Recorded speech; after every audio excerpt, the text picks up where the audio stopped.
قانون کے بڑے ساتھی، اپنی ذات میں خود بھی بڑے مفکر تھے اور صحافی بھی تھے اور لکھاری بھی تھے، صدیق الفاروق صاحب، وہ اللہ تعالیٰ کو پیارے ہو گئے اور میاں نواز شریف کے بہت ہی بہترین ساتھیوں میں تھے اور وفادار شخص تھے. تو ان کے لیے میں چاہوں گا کہ ذرا دعا خیر فرمائیے گا.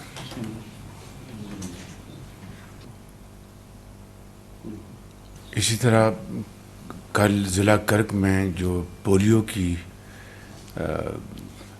خاتمے کے لیے جو ہماری ٹیمیں نکلی ہوئی دن رات وہ کام کر رہی ہیں کرک میں، وہاں پہ ایک پولیس کا ایک سپاہی شہید ہو گیا، ایک زخمی ہو گیا، ہم پولیو کا ورکر.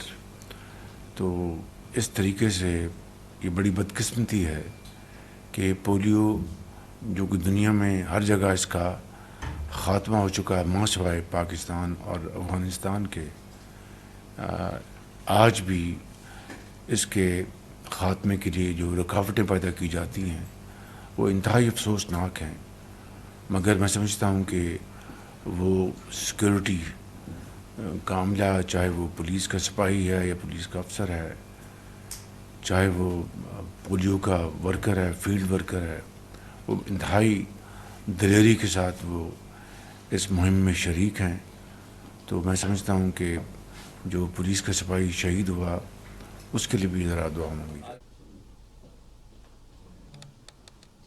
چند دن پہلے یونان میں ایک اللیگل مائیگرنٹس کی وہ کشتی میں سوار تھے، تو وہ کشتی ڈوب گئی. اس میں افسوسناک واقعے میں 5 پاکستانی بھی وہ ڈوب گئے، اللہ کے پیارے ہو گئے، اور تقریباً 40 سے کچھ زیادہ وہ ریسکیو کیے گئے. تو یہ بے گناہ جانیں اس طرح ضائع ہوتی ہیں. یہاں پر ان کے جو پیارے جو بچڑ جائیں وہ ساری عمر وہ اپنے پیاروں کو یاد رکھتے ہیں، روتے ہیں.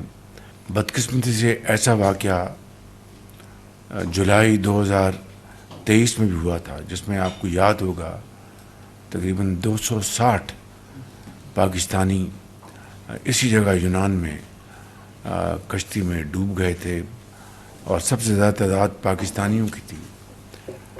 تو اس کے اوپر اس وقت ہم نے بڑی گہرائی میں جا کر فیصلے کیے تھے، اور چاہے وہ فارن آفس سے تعلق رکھتے تھے، چاہے وہ انٹیریئر منسٹری سے، چاہے وہ لا منسٹری سے، چاہے وہ اوورسیز سے. تو ہم نے ایک بہت ہمہ گیر ایک فیصلے کیے.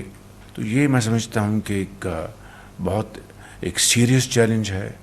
اس کے اوپر میں انشاءاللہ چند دن میں جو متعلقہ جو وزراء ہیں اور سیکرٹریز ان کی میں میٹنگ میں بلا رہا ہوں. اس میں جو 2023 میں جو واقعہ ہوا تھا اس کی بھی ہم اس کو ریویو کریں گے. اس کی روشنی میں اب جو مزید فیصلے ہمیں کرنے پڑے ہم انشاءاللہ کریں گے. اس کے اوپر بڑی سختی سے ہم عمل پیرا ہوں گے. کل اسٹیٹ بینک نے پالیسی ریٹ کو مزید 2% کم کیا ہے، جو اب 22% سے گھٹ کے 13% پہ آ گیا ہے. یقیناً یہ کاروبار کے لیے، صنعت و حرفت کے لیے، زراعت کے لیے، ایکسپورٹرز کے لیے، سرمایہ کاروں کے لیے بہت ایک خوشائند بات ہے.